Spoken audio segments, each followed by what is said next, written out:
I'm really glad to see such a great turnout, and thank you all for being here tonight. This is an exciting evening for those of us who have been working on the OWL project, our Here Now Us projects, and I hope that everyone in this room had a chance to go down and look through our OWL sea level rise visualization viewers while they were here. But if you didn't get that chance, we're going to show you what you would have seen if you had looked through the viewers. So this has been a wonderful collaboration, and we're really here tonight to tell you about what we learned from people who provided comments, and then really have a conversation and get your thoughts about the impacts of sea level rise in our communities and how what we want to do going forward. So we know that we're already experiencing more frequent flooding, particularly here in southern Marin. Climate change is not a future threat for our communities. It's happening right here, right now. The impacts of climate disruption seem to create in a lot of people both a sense of urgency and a sense of powerlessness or paralysis. But what I wanted to show you was, particularly we just celebrated the 20th anniversary of the Mount Vision fire. We've had fires all over the state of California recently. If there's one thing that all of us are aware of, it's the fire danger from climate change that we are experiencing now. So we're considering ways to deal with that impact of climate change, and also we're considering ways to cope with too little water from our skies. We don't really have an exact timeline for our future of sea level rise, but we do know that there aren't going to be any miracles for us in the future. So most of the climate impacts that we experience and that we know that we will be experiencing going forward do not know any city or county boundaries, and this is something that I talk about a lot when I talk about sea level rise. One of the real challenges for all of us is to try to break through the divisions and the jurisdictional boundaries that separate all of us. Whether it's water or it's fire or it's earthquakes, the danger that we all were most familiar with for a very long time, all of those potential catastrophes ignore the boundary lines between our communities. So one of the things that we need to deal with is trying to get over the idea that, or the habit of thinking about my neighborhood, my turf, my area of expertise, and figure out how we can really work together in a way that cuts across these jurisdictional boundaries, whether it's within our departments, at our county level for us, and cities for many of you, or even in the private sector. We're all used to working in our silos. Figure out how to cut through those boundaries and really start working together. So the bad news is that climate change is already here. The good news is that we really have time to figure out what we want to do about it if we start planning now. So, among other things, I serve on the Bay Conservation and Development Commission, and in that capacity, I learned about a very interesting model of conceptualizing how we deal with sea level rise. And for those of you who really think like planners, this slide will seem very easy for you on what the planning process is. But I think it's important that all of us start thinking about what kind of planning models are out there that we can get on the same page with and use in a way that's productive. So the BCDC way of thinking about dealing with sea level rise on the slide that you just saw was part of their Adapting to Rising Tides project that they did on the Emeryville shoreline, which is a very sophisticated analysis of assets and vulnerability and starting thinking about how to deal with adaptation. But the thing to me that was missing about that model was all of us in this room. It was those of us who live here. It was the residents. It was not having a process and a conversation that was just among state agencies. It was having a process that engaged all of us in thinking about our future. And so I started a conversation, I think many of you participated in that, with our sea level rise pilot project in southern Marin. And we had a wonderful event on November 1st of last year that got 100 people in the room really talking about what matters to us and what is important. And so that group spent about a year cataloging our assets, thinking about vulnerability, and really educating ourselves up. And then we did, and you'll see in this picture was a picture from that larger community meeting where we really started the conversation. That this evening's conversation is a follow-on to, and hopefully now that we have more information that you'll hear about from the owls, we'll be able to really push this conversation forward even more. So coming out of that conversation that we had through the Sea Level Rise pilot project, we started thinking about how do we expand the conversation? How do we really get people engaged who may not be thinking about sea level rise at all? And how do we start having a conversation in a way that gets people's attention and is not paralyzing? And so that collaboration was the first part of thinking about how do we have this both educate ourselves and learn how to work together and talk in a way that's productive. And so that idea led to the owl. And you'll see a picture of the team. You know, none of these projects can be done by any one person, and this was a fantastic team. And I want to first thank FEMA, who provided us some money. And then I want to recognize Aaron Salverston from Owlize, who's sitting up here at the front of the room. I met Aaron through a BCDC Sea Level Rise working group where we invited a number of different people who were engaged in public education. And Aaron came in and he started talking about these owls, and I thought it was just fascinating. And so I grabbed him and we started a conversation, and that led us forward to this fantastic collaboration funded by FEMA with Owlize, with Autodesk, and a whole team of incredible wizards who were able to program the viewers so that you could see the future by looking through these viewers.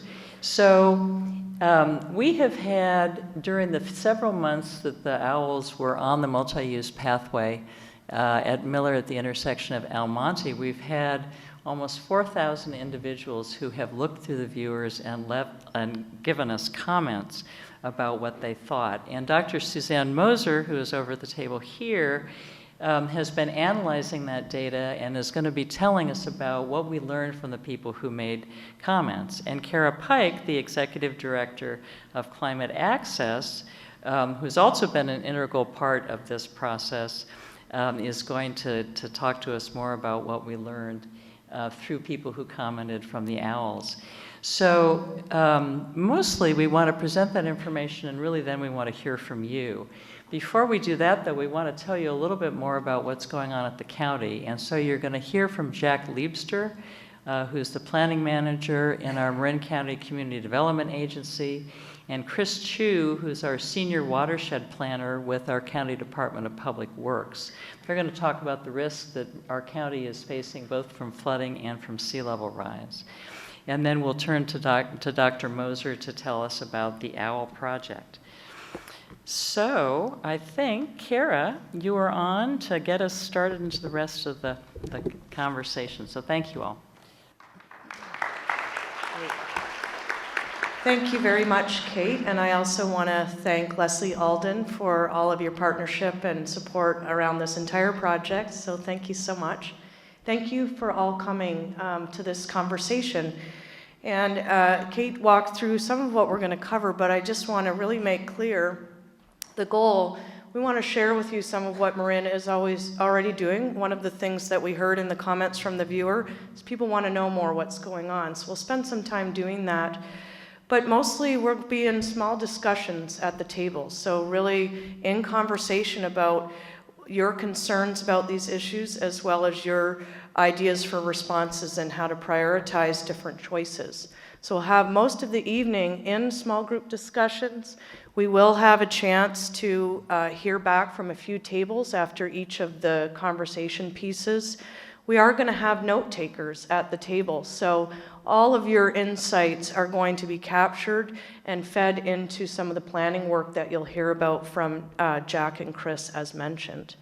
So our plan is to kick things off with that setup. Then we'll move into the first discussion, and it's really talking about some of the current risks that are already being faced in Marin. your concerns and ideas for response on that. Then we'll talk a little bit about the risk that's coming and how we begin to plan for that and work together to come up with some ideas. You have a table captain at your table who's going to help move the conversation along. They're going to designate or ask someone to take notes to support that process. So that's how we'll run the tables. Then I'll call, or Dr. Susie will call for a few tables to report back. Just some of the key insights, some of the key points that you covered in your discussion. Once we've talked about both current and future risk, we'll have the final discussion really be around some of the adaptation choices. What are the different pathways and alternatives, and how do we begin to prioritize those in planning? We'll end the evening just to hear final comments, any last questions you might have, anything else you want to make sure gets out on the table. And then we'll end the evening with Supervisor Sears talking a little bit more about where Marin is going next in this process. So that's our overall plan for the evening. And I just wanted to lay out a little bit about what a dialogue is. We're not here for a debate. No one's trying to win an argument tonight. Really, what dialogue is all about is trying to build common understanding. So I just wanted to share a few of the ground rules for productive dialogue sessions. And the first is that really there's no right answer. Everyone's opinion is valid, and we want to hear that in the conversations. What we're aiming to do is build understanding. Again, no one's trying to advocate for a particular position. We're trying to really build that common understanding, find the common ground. This is a lot about listening to each other, listening for those concerns, those ideas. And we're really trying to discover possibilities, options, ways to respond. So it is an exploratory conversation. So if everyone thinks that they can live with these ground rules, if you could just put your hand up quickly and let me know that this is going to work for you. Okay, great. Great. Well, I would now like to ask Jack Leifter to come up, who is the planning manager, Marin County Community Development Agency. Thank you, Jack. Thank you, Kara. And I'm happy to be here and happy to be here with all of you. Yes. I'm going to share some basics and background about what we've learned from our work out on the coast with what we call Sea Smart. The collaboration, oh, that's much better. Yeah. Collaboration Sea Level Marin Adaptation Response Team. And also what we've learned from our colleagues throughout the state as we've been doing this work.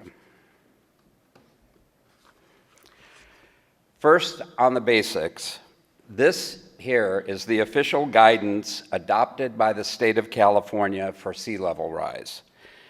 The most important thing to know about this is notice the wide range in these estimates from about 1.5 inches to around a foot somewhere in the next 15 to 25 years, and possibly up to 5.5 feet around the end of the century. Now, you see those numbers there, about 2030, 2050. Here in Marin, we try to stay away from those numbers because they imply more precision than we actually have. So this next slide kind of explains why, puts it in a different form. Because there are so many different estimates and models about how much greenhouse gas we're putting into the atmosphere now and in coming years, the range of possibilities gets wider as we peer into the future. And that is an important principle to remember, both in planning for sea level rise and climate change in general. We have a lot of uncertainty, and we need to design our planning processes and our responses to take that certainty into account. And we can do that and not let it stop us from doing the work we have to do. Now, of course, there's jargon, so we're going to get into the jargon now. In planning for sea level rise and change, one of the things, the basic things we do is we try to identify all those things that we care about, like obviously our homes, hospitals, schools, our roads, our natural resources, which are also at risk, and other vital services, facilities, and systems that could be affected. So all of these together are what we call assets. And now, vulnerability is the degree to which assets are susceptible to or unable to absorb or accommodate the adverse impacts of climate change. And there are three parts to assessing vulnerability. First, exposure. For our purposes, this is the extent to which an asset is exposed to tides or floods or waves. Now, that kind of exposure doesn't affect all assets in the same way. For example, a flooded parking lot is a problem, but a flooded electrical substation that wipes out the electricity for an entire neighborhood or city, or a wastewater treatment plant that gets flooded and emits untreated waste throughout the area, that's a bigger problem. So we look at two other characteristics. Sensitivity and adaptive capacity. Sensitivity is the degree an asset's function is impaired, and adaptive capacity is the ability of an asset to adjust to the impact of sea level rise. So an example of that would be raising a home above the level of projected floods. So they weigh against one another. To a large degree, coping with climate change and sea level rise is really an exercise in risk management that assesses the likelihood and consequence of the impact. Here are some of the key vulnerability and risk questions that we might consider in our planning. Is an asset exposed or physically impaired? Is it compromised? If it's compromised, can it maintain its primary function? Can the function be restored quickly, easily, or in a low-cost manner? And what is the magnitude of the expected consequences? So we learned a number of lessons from the work that we've done, and in the interest of time, I'm going to skip right by them. Just believe us that we have a lot of lessons that we've learned. But I wanted to show this slide that describes the process, because guess what? We're going to be in this not just once around this circle, but many times around this circle. We've started now by evaluating the science and the data. We will be identifying the assets. We're going to look at their vulnerability. Then we're going to develop adaptation strategies. What can we do about it? What's the range of opportunities we have? Then select those carefully from economic equity and environmental screening process. And then we're going to implement them. But then we're also going to monitor them, and we're going to monitor the changing environment. How fast is sea level rise happening? What are the actual areas that are being affected? How do they match up our models? How effective are those measures that we have? So we will be going around this process and around adapting as conditions change, and that's the way we deal with uncertainty. This is just an illustration of all the things that we're going to be inventorying to make sure that we've accounted for the things that are of value to us. And this is what it looks like in the, at the stage of the vulnerability assessment. That's where we are on the coast right now. The relative susceptibility of areas and the identified resources that are being affected. And as the supervisor said, every bit as important as this physical analysis is addressing how we organize our institutions, and our governmental arrangements to respond to the challenge.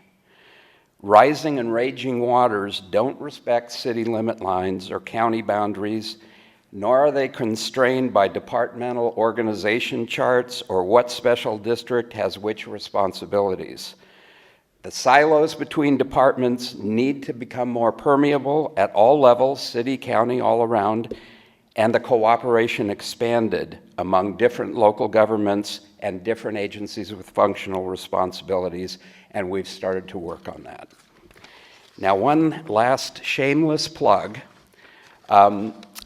As I mentioned, our work on the coast is a bit ahead of our program here on the Bay, and we'll be hosting an important meeting considering the possibilities for adaptation on the coast side. We hope those of you who live on the coast or care about the coast will consider participating. That's November 14th at the Stinson Beach Community Center from 10 a.m. to 2. And if you didn't get that, you can go to www.marinslr.org and the information's there. Thank you very much. Thank you, Jack. My name is Chris Chu, and I am a senior watershed planner at the Marin County Department of Public Works. I have so far been working on the Marin Watershed Program. We have a countywide watershed program, and some of you are familiar faces from that effort. But we will be starting, as Jack mentioned, a vulnerability assessment and a sea level rise evaluation for the eastern shoreline, so the portion on the east side of the county as well. So we do have what's called Bay Wave. Jack has Sea Smart in West Marin. Bay Wave stands for Bay Waterfront Adaptation Vulnerability Evaluation. So you'll be hearing about the East Marin Vulnerability Assessment as Bay Wave. We're going to be working with the cities and towns, the local agencies to do the vulnerability assessment and to start looking at the issues for East Marin. The vulnerability assessment, Jack went into this in a little detail, and I thought I might use a historic flood photo. This is actually Francisco Boulevard in San Rafael. And the vulnerability assessment, as Jack mentioned, would be looking at what assets are vulnerable. So just to point them out here, we have the utilities. We have some of the buildings, businesses, homes. We have the road, which looks like a river in this picture. And we may have some habitat, which questionable, but we have that in most of East Marin. So the vulnerability assessment will really be mapping the various assets, how vulnerable they are, how exposed they are to sea level rise, and as Jack mentioned, what's their capacity for adaptation, how sensitive are they, can they be moved, will they be harmed beyond repair with sea level rise conditions. So we need to start with that understanding. Again, we'll be working with the cities and towns and agencies. This is a huge collaborative process, and really, as Jack mentioned, really kind of first of its kind, because we are breaking out of those jurisdictional boundaries and we're trying to work together to look at what's at risk. Early adaptation. I use this picture because this woman is obviously adaptive. She's in her jacket, she's got her boots, and she's out in the floodwaters. But we have a few items through the Bay Wave project that we'll be looking at. In addition to the vulnerability assessment, we'll be looking at ways to adapt in the near, kind of right now and in the near term. And so one of those measures is an early warning strategy. The county and its cities and towns are currently undergoing Marin multi-jurisdictional hazard mitigation planning effort, and they're looking at everything from floods to fire to tsunamis, all of that, and planning for those. We'll also be talking to them and working with them at looking at sea level rise and flooding scenarios, and including some of those strategies, ways to warn people ahead of time as part of this effort. We'll also be looking at demonstration projects. I mentioned I work with the Marin Watershed Program. We are, as part of that program, undergoing now a lot of feasibility studies to see where we can adapt. And a lot of our adaptation projects not only take into account sea level rise, but habitat restoration and also flood protection. And so we'll be looking at those projects. We'll be pulling them together and we'll be integrating them into this project, writing them up, summarizing them as part of the final study. Finally, we'll be looking at a toolkit, and we'll be trying to put together the different tools that are available now so that folks can start to look at these tools, see what the benefits are, see what the constraints are, rough costs, And I have this picture, which is actually the horizontal levee. And have you guys all heard of the horizontal levee? A little bit. It's been fairly talked about. It's a new way of, instead of having a traditional levee wall, you can actually lay back, take up a little more land, but you can basically add sediment and raise the grade, create kind of a steeper, longer slope to the edge of the surface, to the edge of the road or to the edge of buildings, and basically use that so that wetlands can basically slowly move up as sea level rises. And so these types of tools, as well as kind of the more traditional hard engineering tools, levees, walls, rocks, riprap, that kind of stuff will all be included as part of a toolkit so that folks can take a look and see what works for them. In addition, we'll also be showing where these can be applied on different places along the coast so that people can see how these tools would work along the shoreline. I know it's October, and I know people are concerned about flooding. I know we've had a lot of news about El Nino, and I just wanted to say that we do have a flood preparedness fair. It's Saturday, October 24th. There's flyers for it outside on the tables, but please come. Please learn how you can how you can prepare for floods. Lastly is my contact information. As Jack mentioned, and I think as all of you have heard, we really do need to be in this together. I'm glad to see so many people here as part of this event tonight. We need to all start talking to each other. We need to start listening to each other. We need to start thinking about how we're going to adapt. This is not going to be, the county coming down and making a decision. This isn't going to be an effort that can be done piecemeal. And so it's going to take all of us together to find the solutions. So thank you. Wow, so great to see so many of you come out for this event. My name is Susie Moser. I am a Marin outsider, if you will. I'm the social scientist lead on this project. And if there's one theme that you keep hearing tonight and that we hope that you walk away with, it is the theme of collaboration. In this project that is called the Hear Us Now, or the OWL project, one of the things we have done is brought together engineers, planners, elected officials, technology experts, social scientists, and engagement experts to try to figure out, is there a way we can bring communities together to figure out solutions on these very challenging issues that are growing bigger and more urgent as the time goes on. Because, in my field, I work a lot on communication and engagement in communities. One of the challenges we face repeatedly is that when people hear about this, they either get so freaked out that they just want to go home and do not show up here, or that they start shouting and denying it, or just simply don't know what to do. And so we wanted to figure out a way to make this project and this find a different approach to engaging communities. And so Kate mentioned, let me just move on. Kate mentioned in the opening the OWL project. This was the sign. You can't read it. You don't have to read it. The point was it's a collaborative effort that basically gave just a tiny bit of background information of what we wanted to do. But when you walked just down the street here, the Mill Valley Pathway, you saw this thing, this weird little viewfinder that we call the OWL. I want to just ask you, how many of you in the room actually went to look through this thing? Just raise your hand. Wow, that's great. And some of you have not, but I'm going to tell you about it. So basically what you saw in there, let me show you. Lots of people went to it.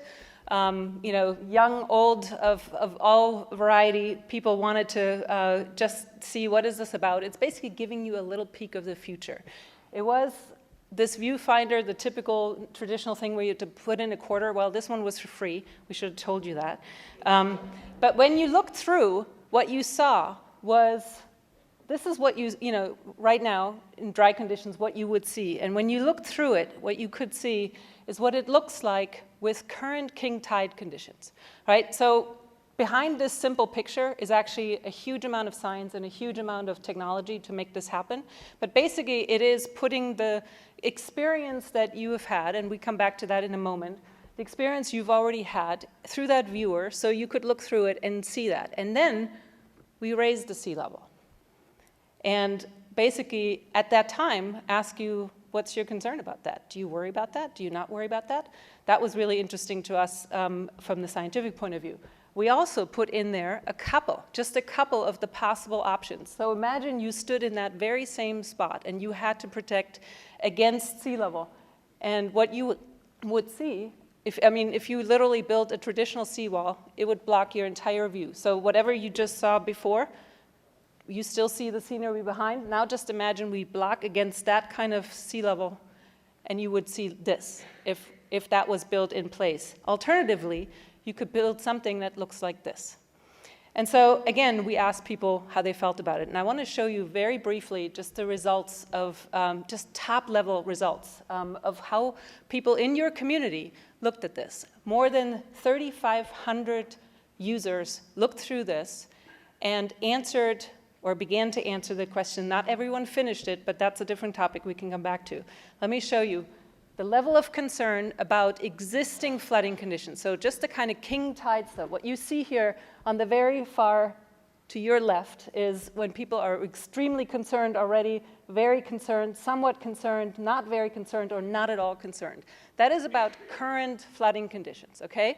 So what you see essentially is that there is some level of concern among about 70% of the Marin community, of the people who came through to look at this.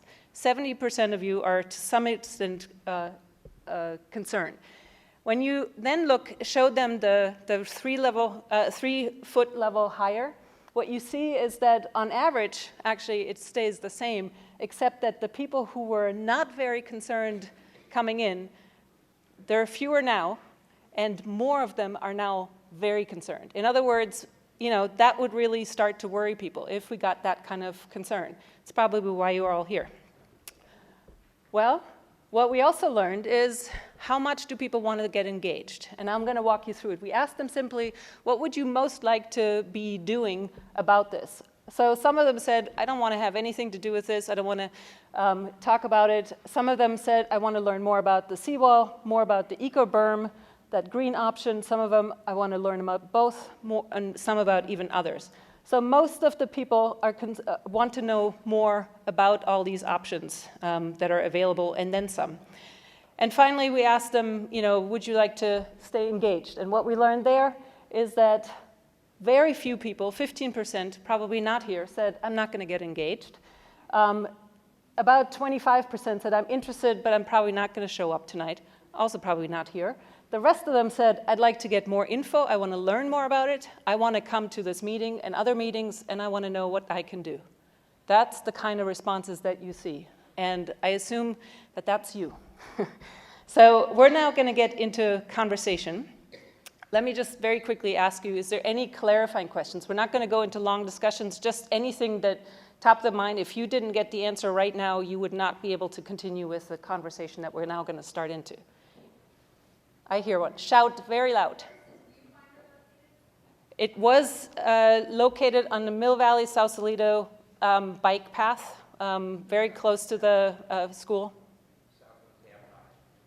South of the school. The high school. Yeah. It's no longer there. It was there from the end of May through the 21st of September. And it is now gone, but the sign is still there. So we've talked at you long enough, and there will be other times you can ask questions. But let me just very quickly, before we go into what we're going to do, I'm going to invite the people who are sitting at tables where there's maybe only 2 people to join a table where there is maybe only 6 people, so that we can complete the tables. Right? So if you see anybody who is lonely talking amongst themselves, then join them, please. Okay. Okay. And so if you could find your table quickly. And so I'm going to actually tell you a little bit about the arc of the evening in terms of the discussions that we're going to go through. We're going to start right now with asking you to speak to and share your experience with the kind of flooding that you see on this slide, which is the kind of flooding you had just a few days ago or last December with the king tide combined with the storm, which you see what that looks like when that happens. all of you probably have had some experience driving through it, not getting to your house or to a business or whatever. You might have had any one of these experiences, and we want to just simply capture what is that experience. And then we're going to go from there and think about what might higher sea level rise mean to Marin. We'll do that in the next question. So for now, in this first question, all we want you to think about is what are the kinds of challenges that you notice when this kind of flooding, king tide flooding, as you have already experienced, when that happens. Share that among the table, amongst your neighbors, what that was like. So you have about half an hour, and then we're going to report out, okay? So have fun.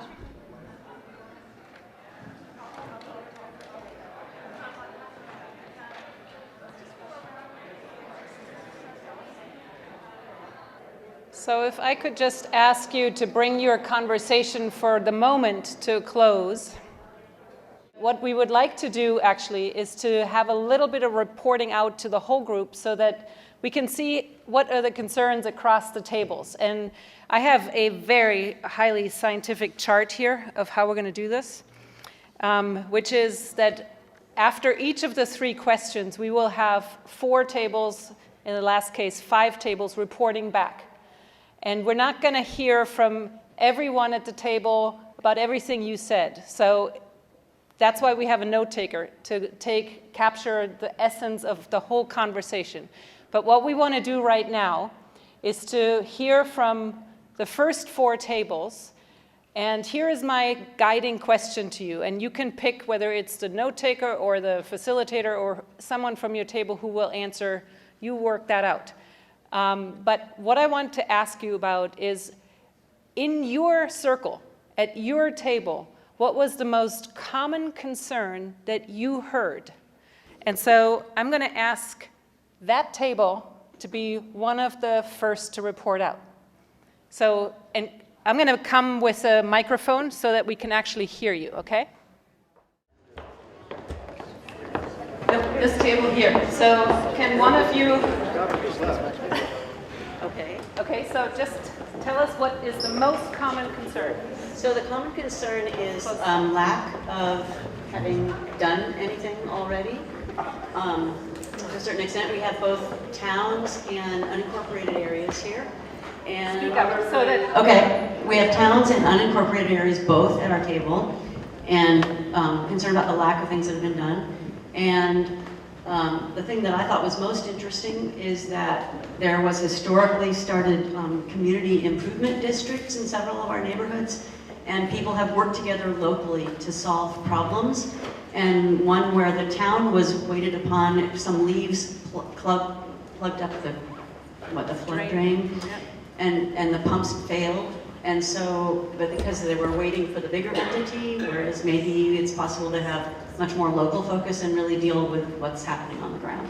Great. Perfect. Thank you. That's wonderful modeling for the rest of you. And I'm now going to go to this table here, which is a northern region. And again, I want just, what is the most common concern that you had at your table? Whoever wants to speak. It sounded like isolation was a really big one. When the roads are completely flooded and there's an unknown depth of the water, so you don't really know if you can drive through it and if your car is going to, be extricated at that point. Power outages, as well as just no access to anywhere. You're completely isolated from all services. Great. Not great, but you know what I mean. Thank you very much for your input. Here, let's hear from the Western group. What was one of the concerns at your table that you shared?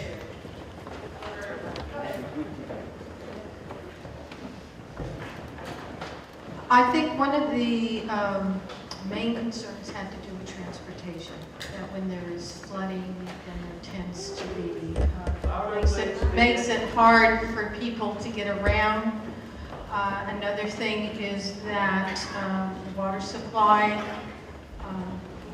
power outages, and there were a couple of people at the table who are no longer here who really felt that and voiced it very strongly that the science is wrong, or they don't believe in the science, and that sea level rise.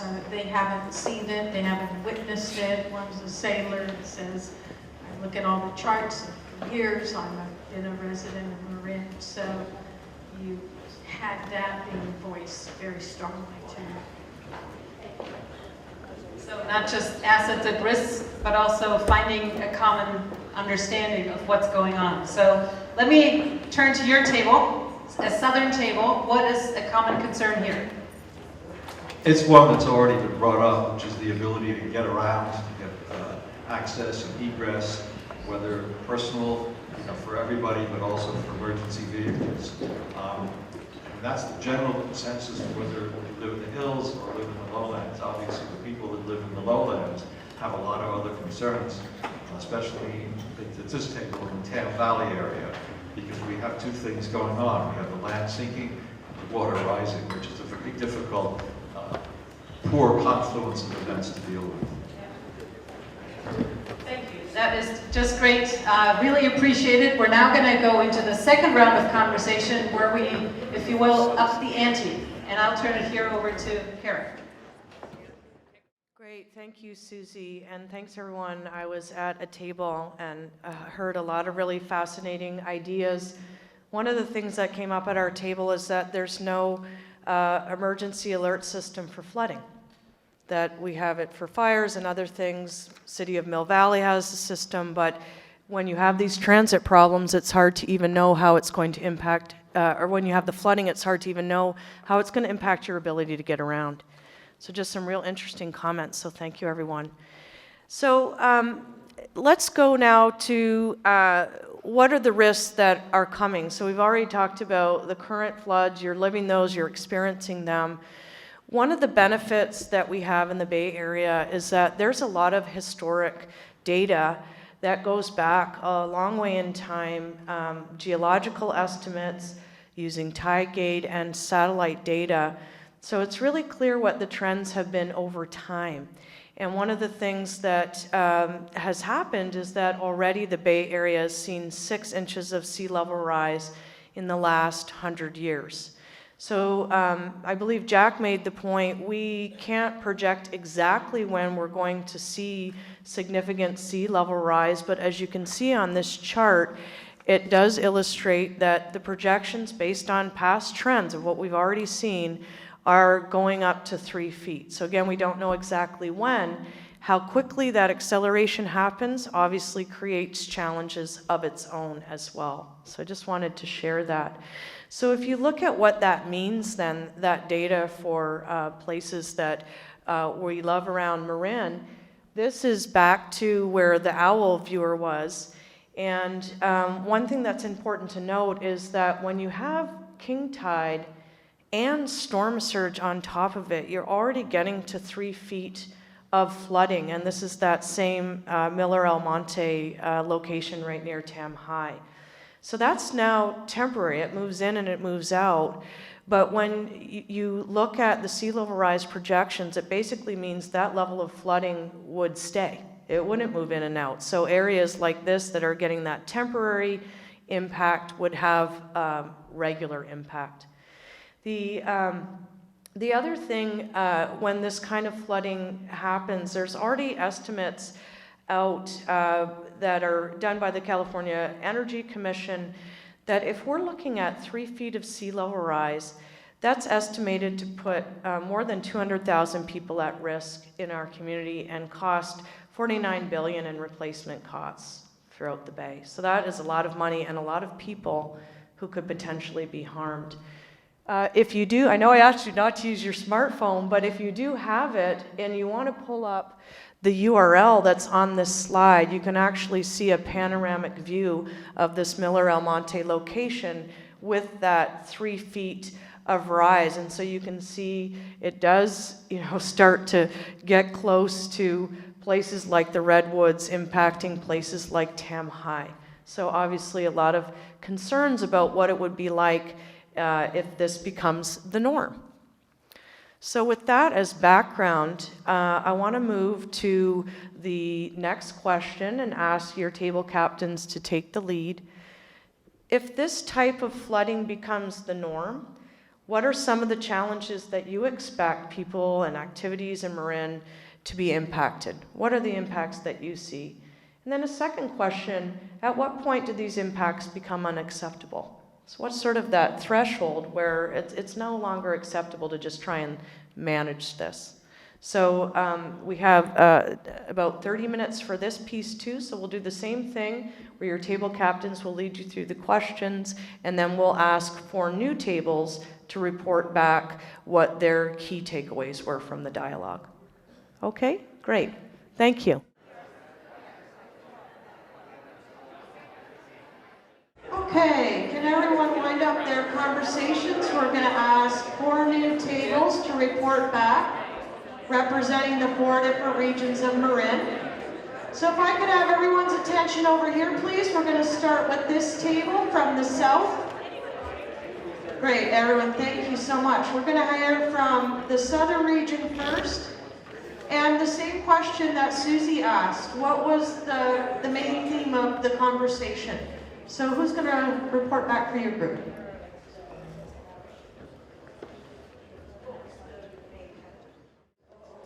The main tenet of our conversation was regarding impacts, and then basically the impact for where our region is essentially everything stops, and it's just crippled. And we experience this when there's high tide and heavy rain events. We experience that now, where basically nobody can go anywhere and nothing can happen, and that includes life safety services as well. So that was a problem. And the soft question behind that was, at what point does this become unacceptable? And would sustained high water become acceptable? Well, it's unacceptable now, because even experiencing it at the low level we are now is unacceptable.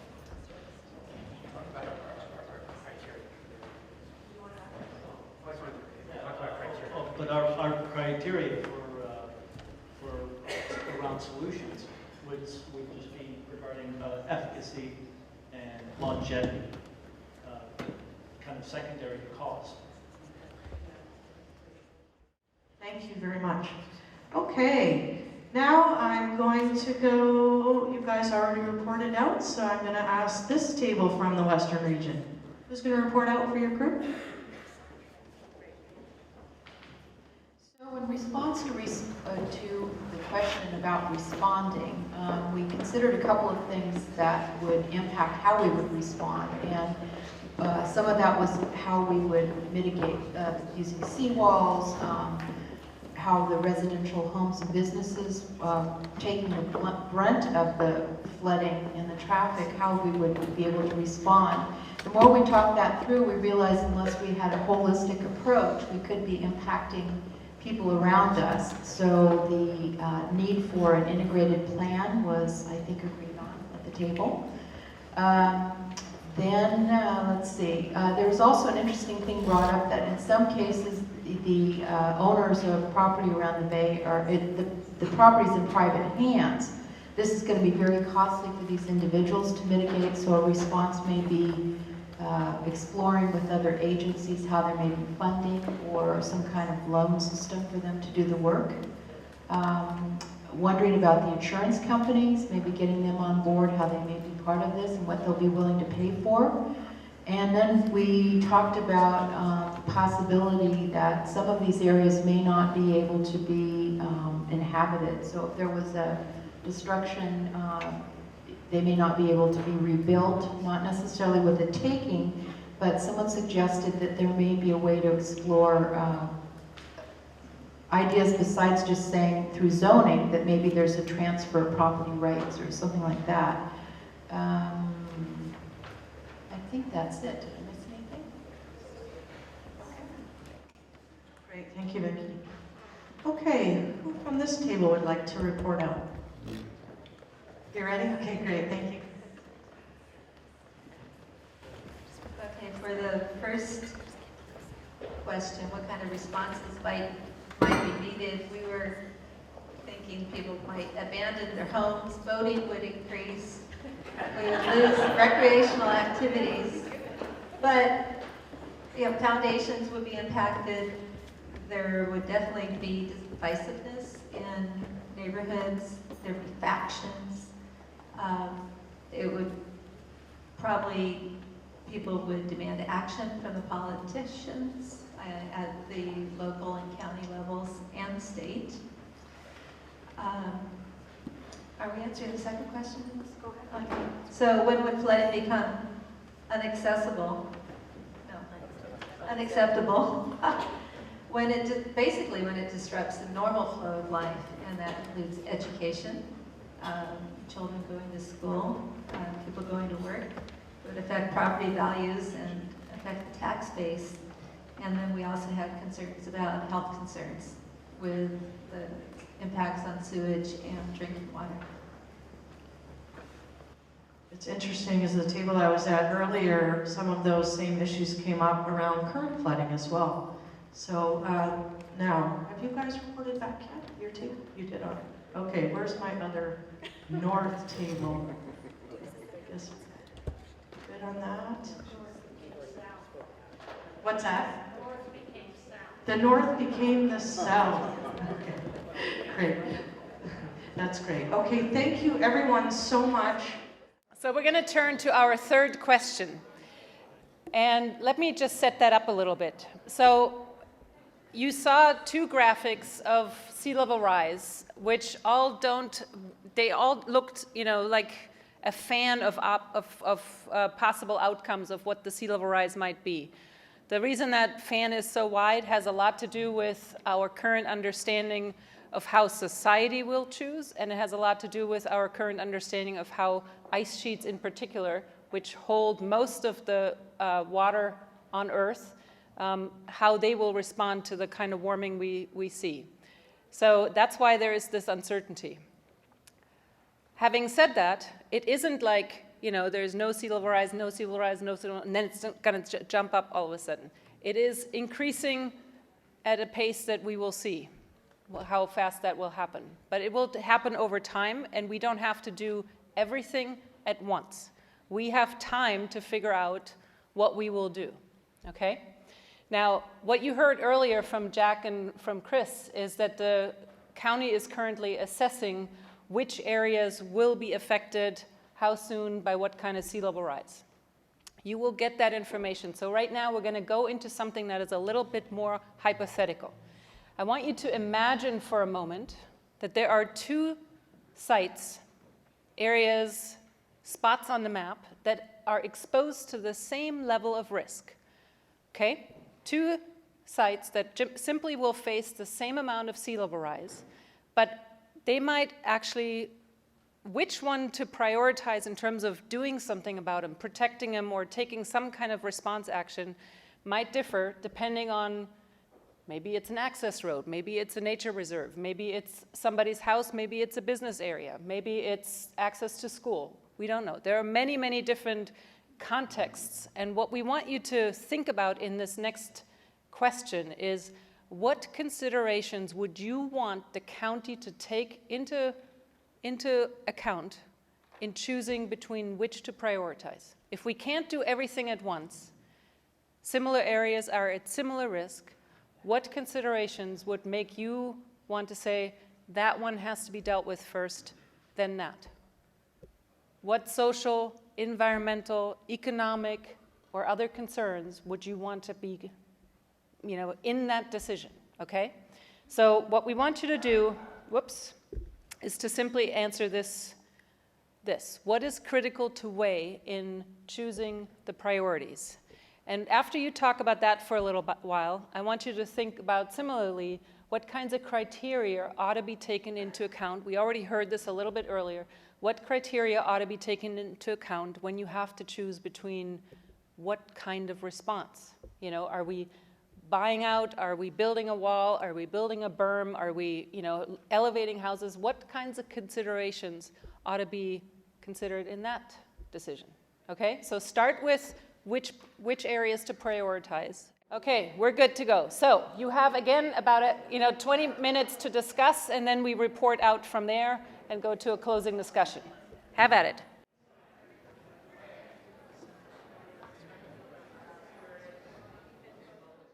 So I want to hear from from the last few tables we haven't heard from yet. And I'm going to start here in the back because I don't think we have heard from you. So if you guys want to just, tell me one thing that really stood out in your table in terms of criteria that ought to be weighed. What is really important to you?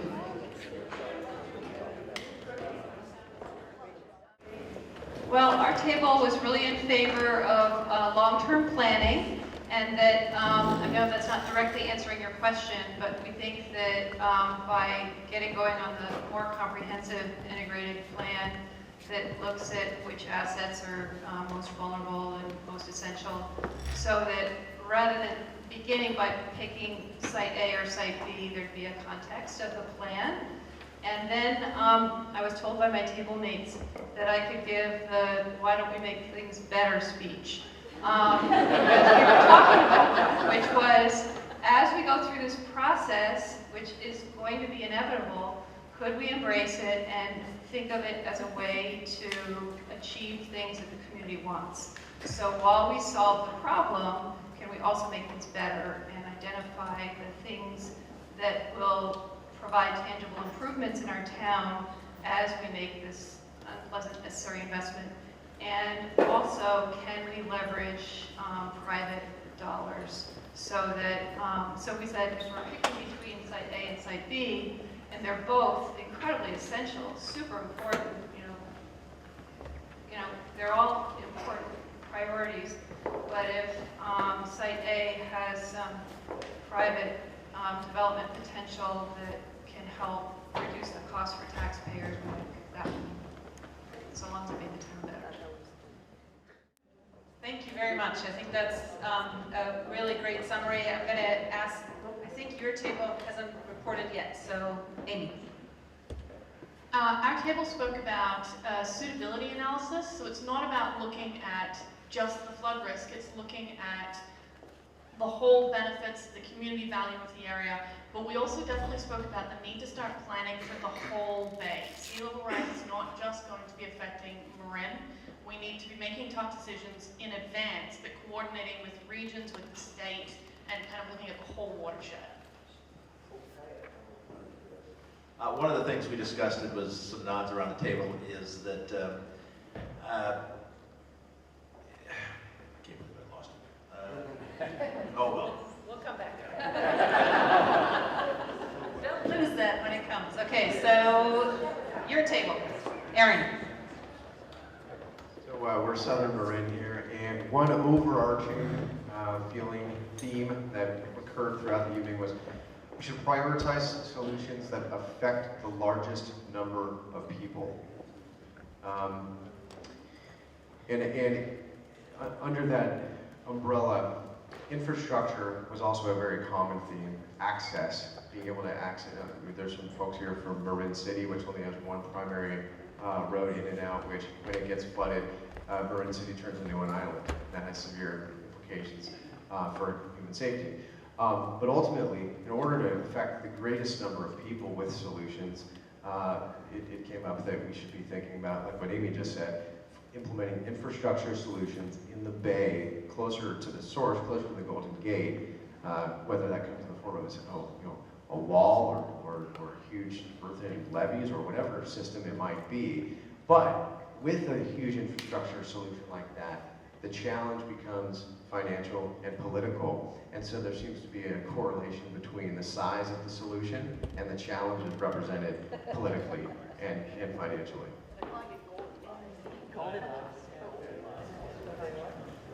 Another point that was brought up here by Daniel Stouty from the city of Mill Valley, and that was the sewer treatment plant, which is very low. And if that goes, then all the water that's going to flood everything else is going to be filled with raw sewage, and that is a disaster. Great, thank you. Your table did not yet report out, so. It was essentially the critical services, whether it's sewer, hospitals, or education, or gas station, or transportation, for food, and grocery stores that serve population areas. So you can't separate those out. You got to do the services first, because you don't have anything if you have people.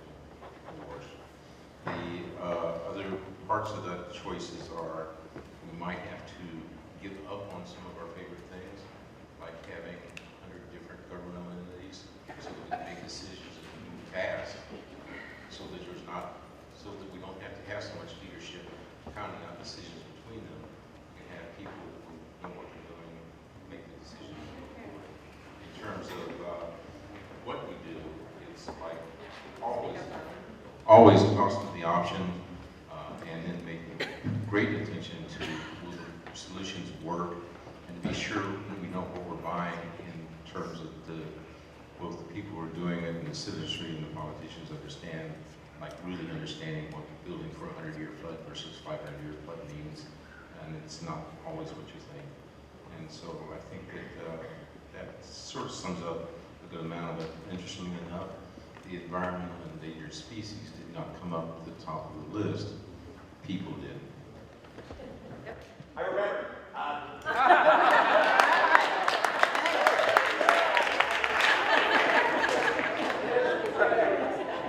General plans do a lot of great things for every city and county, but one thing they do not do is they're not asked to prioritize different sectors of the town, and perhaps they should. That's exactly what this question was answering. So maybe in the future, general plans should be required to say, well, this is more valuable than this, and this is more valuable than this, not just economically, but in terms of a whole range of things. What's most valuable to the community? So we can make those decisions in advance. That's precisely why we added this question on it. So last table, you haven't reported back, please do that. Well, basically, no matter what's decided, everybody's going to be unhappy. I don't think anybody's, and so the need to compromise is going to be really critical, and everybody has to be willing to give up something. And in that process, maybe thinking a little bit more with our hearts than our heads, and looking at the common good, the greater good, and not be so me about decisions. It's difficult. It's very complex, and always it comes down to the bottom line: how are you going to pay for it? Where's the money going to come from? And unfortunately, maybe some of that decision making will be based on what we can afford to do. Thank you. That is just phenomenal, what you said. Okay, I hear one more urgent. If people Google charge, CHARG, you will see that all the counties, cities that have shoreline on the San Francisco Bay have formed this group, and other organizational groups have joined in to address sea level rise. Somebody was talking about it, which is a larger problem. Yeah, that's one of the ways communities have come together. There's another more regional effort in adaptation planning, which is joining up with other regions around the state, and they are learning from each other of how to do that. So you are definitely not alone in this. And I just want to, what you said in the beginning in the report back, I just want to very quickly share with you an insight from another study that I was involved in with people like yourselves in Monterey, where I asked them, what would be most important to you in terms of succeeding with adaptation? And your comment, the making it better speech, that was actually the #1 thing. People wanted to use this opportunity to make things better, to work, have the communities work better for them. And the second one is, okay, if we can't get it better, then at least we want to have the same. And if we can't have the same, we want to have at least a dignified way of removing from those most at-risk areas. So I keep hearing this in all of your comments about sort of the social element, the consensus building, the compromising, the working together. And so I just want to applaud you for doing that here tonight as one of the steps moving forward. And Kara is now going to lead us through a little bit of a closing discussion, and then Kate will close the evening. So thank you for my part. Thank you. Well, there definitely were a lot of common themes that emerged from the discussion. I mean, a few things that I heard was that the current level of risk is actually already unacceptable. You don't need to extend into the future. This idea of working together and that need for that integrated plan, and for that integrated plan to be connected up with other activities in the region. So a lot of commonality in terms of some of the concerns you have and ideas on response. But that's just what I heard, so I'd like to just go around now, and if you want to add another comment, share some of the insights that you heard tonight, what may surprise you that you heard in your table discussion. So if anyone wants to add a comment or ask a question for Kate, Jack, or Chris, that would be great. But I'm going to go over here for this comment. Yes. I wanted to bring to all of our attention something really exciting and important that San Francisco really did recently did as a community. They got together with all the different agencies of government, and they worked through with a representative of each of like 9 agencies the science of sea level rise, and they made an agreement on how much sea level rise they could expect, so that as they work together in capital planning, which is really what a lot of this boils down to, they actually have a system and a grid and a way to think about it that makes sense. And the science, they brought together the National Science Council, the Intergovernmental Panel on Climate Change, a group of 90 scientists who looked at the West Coast together. And they said we have 6 inches, plus or minus 2 in the next 15 years. We have 11 inches, plus or minus 4 by 2050. That's 35 years ahead. So you can think about your capital investments, and we have to make our capital investments such that by 35 years, are they still going to be there? And therefore, we need to deal with that amount of sea level rise.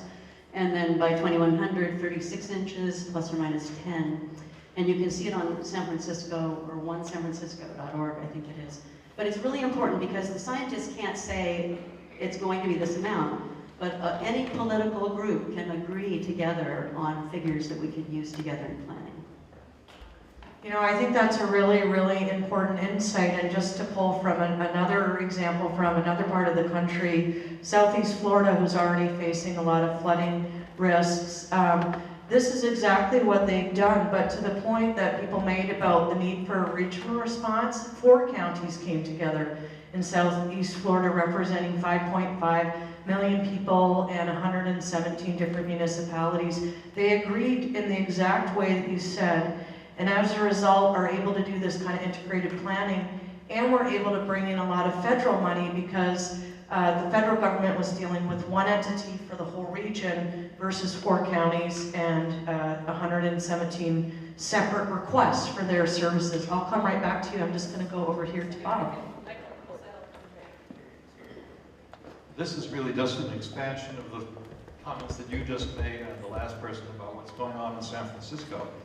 I mean, we were thinking of this as a Southern or a Marin County problem, but then you go beyond, it's a Bay Area problem, it's a California problem, it's a national problem.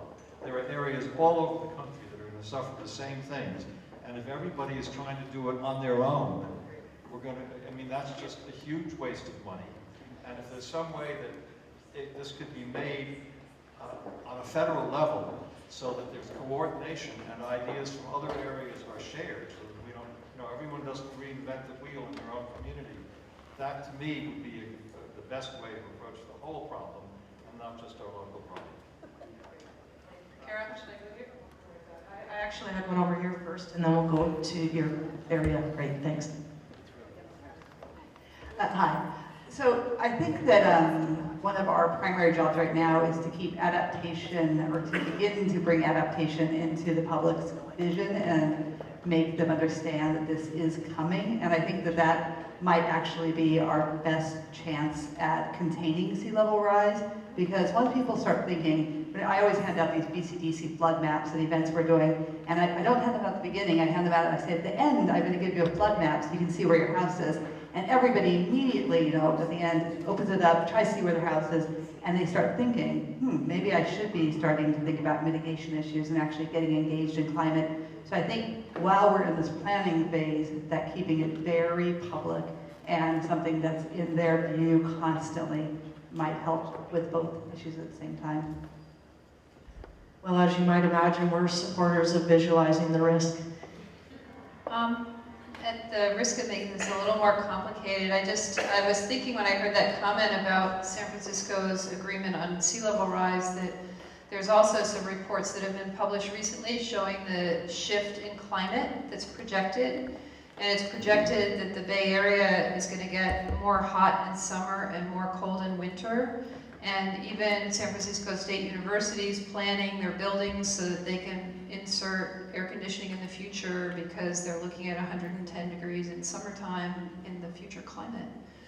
So if it's a lot hotter, then it gets more dry and we have fire safety issues. So I think to be holistic about planning for climate change, we should look at the change in our climate, how that affects fire safety and how it affects other issues of well-being probably at the same time.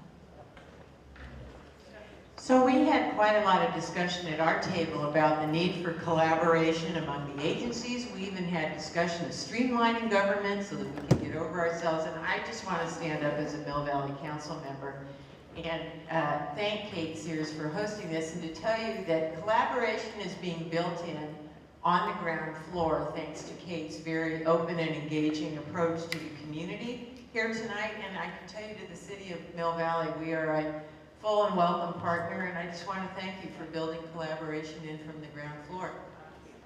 Thank you, Stephanie.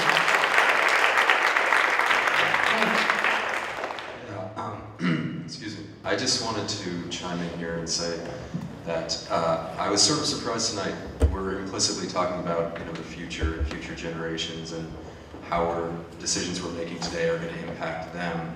But I didn't hear that articulated necessarily in personal terms.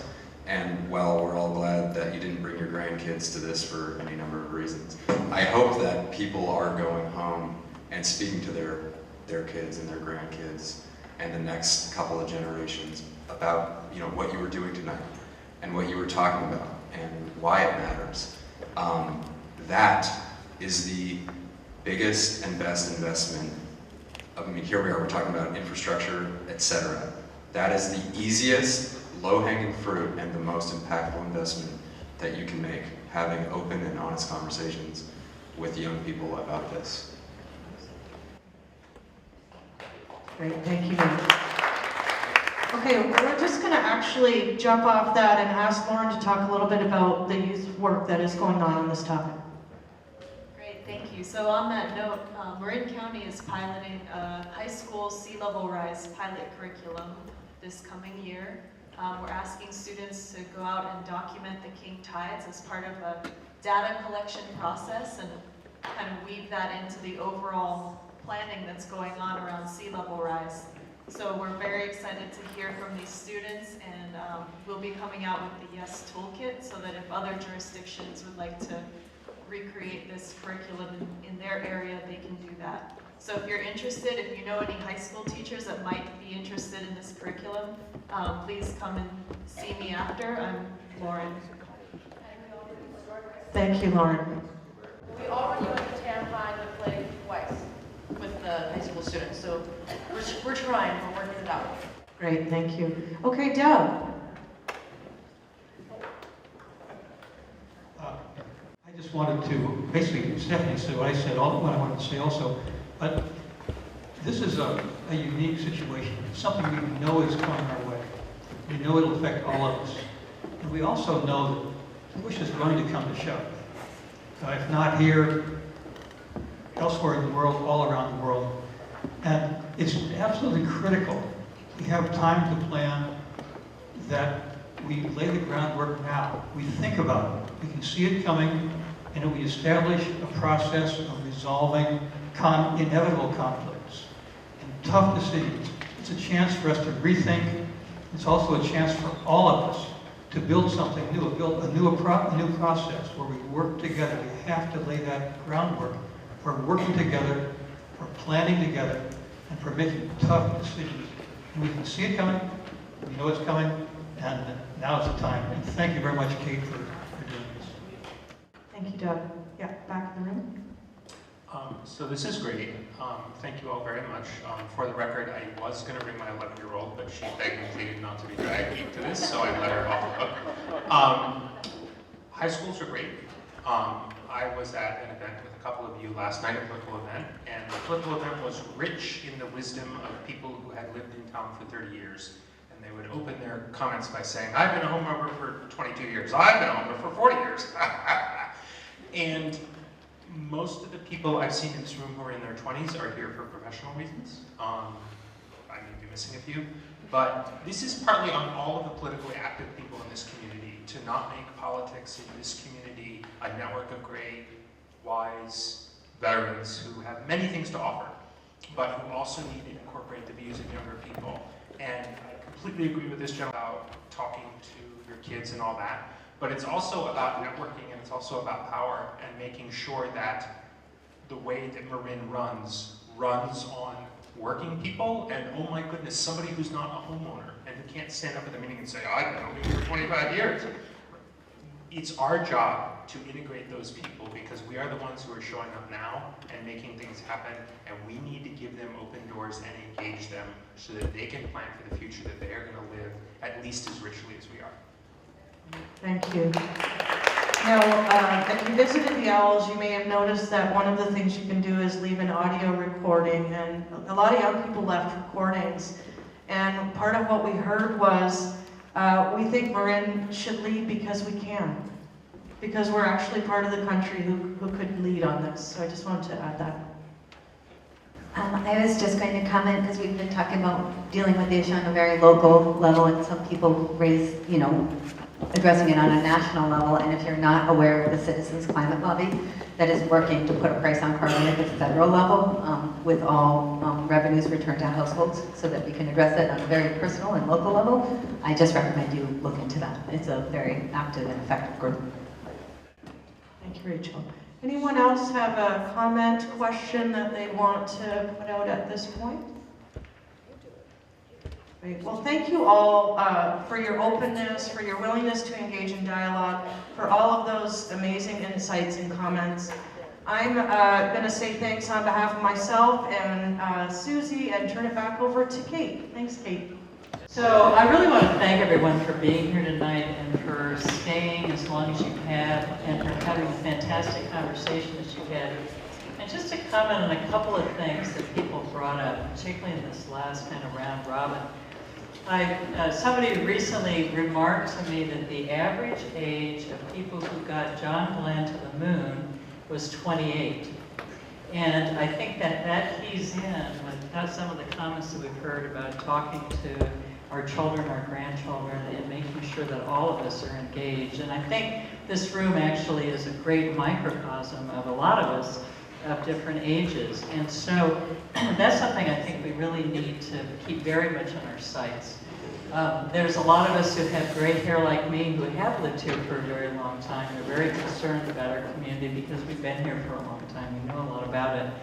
But it's our younger generation. This really is their future. And when I first convened the Southern Marin Sea Level Rise Pilot Project, I put together a steering committee, and I had 2 high school students on that steering committee, in addition to one of our great residents of the Redwoods and business owners and whatnot. But the thing that was interesting to me was when we first brought out the inundation maps, the high school students were fascinated. They weren't afraid. They were like, oh, look, there's my house.